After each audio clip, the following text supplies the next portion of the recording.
میرے بچے، اسے اپنا ہی گھر سمجھو۔ آپ کا دیدار باعث سعادت ہے۔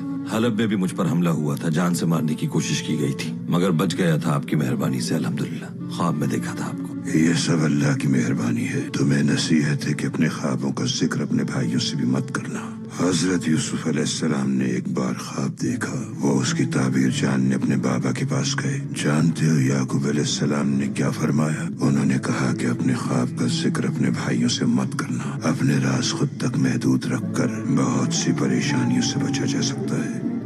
جانتے ہو کہ کلہاڑی کیسے بنائی جاتی ہے؟ جی ہاں۔ فولاد کو خوب ضرب لگا کر، چوٹ مار کر اس شکل میں ڈالا جاتا ہے۔ اسی طرح کان کن دھات کو اور چمڑا ساز کھال کو بناتا ہے۔ کیا سمجھے؟ یہ باوقار لباس جو تم نے زیب تن کیا ہوا ہے، اگر یہ چمڑا سخت مراحل طے نہ کرے تو کچھ نہیں۔ اسی طرح اگر یہ تمہاری تلوار آگ میں نہ ڈالی جائے تو پھر صرف یہ ایک لوہے کا ٹکڑا ہے۔ بالکل اسی طرح اگر تم ان آزمائشوں کی بھٹی سے نہ گزرتے تو پھر تم کیا ہوتے؟ بات صرف میری آزمائشوں کی حد تک نہیں ہے، میرے دوست احباب، خاندان اور میرے قبیلے والے، میرا ساتھ دینے والے شہاب الدین، یہ سب میری وجہ سے اذیتیں جھیل رہے ہیں۔ یہ دنیا ایک مدرسہ ہے میرے بیٹے، معلم صرف ایک ساتھ ہے، حق تعالیٰ۔ وہ جس کا جیسے چاہتا ہے ویسے ہی امتحان لیتا ہے اور اپنے خاص بندوں کو اس امتحان کے ذریعے گنتن بناتا ہے۔ اللہ ہر امتحان کے بعد تمہیں انعام دے گا، یہ یقین رکھو۔ ڈٹے رہو گے تبھی یاد رکھے جاؤ گے۔ یوں ہاتھ پر ہاتھ دھرے بیٹھنا بھی امتحان ہے۔ اللہ توکل کو پسند کرتا ہے، تمہیں بھی اس رب کی ذات پر توکل رکھنا ہے۔ چلو اٹھو، اس امتحان میں تمہیں کامیاب ہونا ہے۔ میری دعائیں تمہارے ساتھ ہیں۔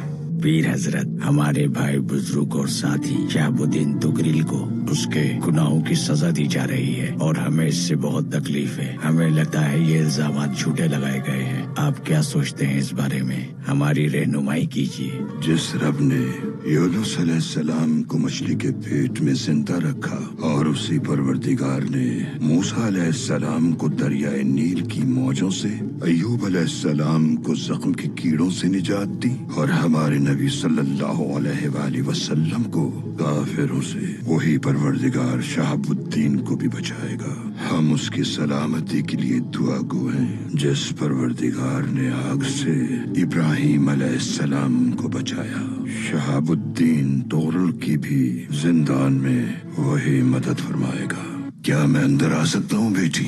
جی تشریف لائیے۔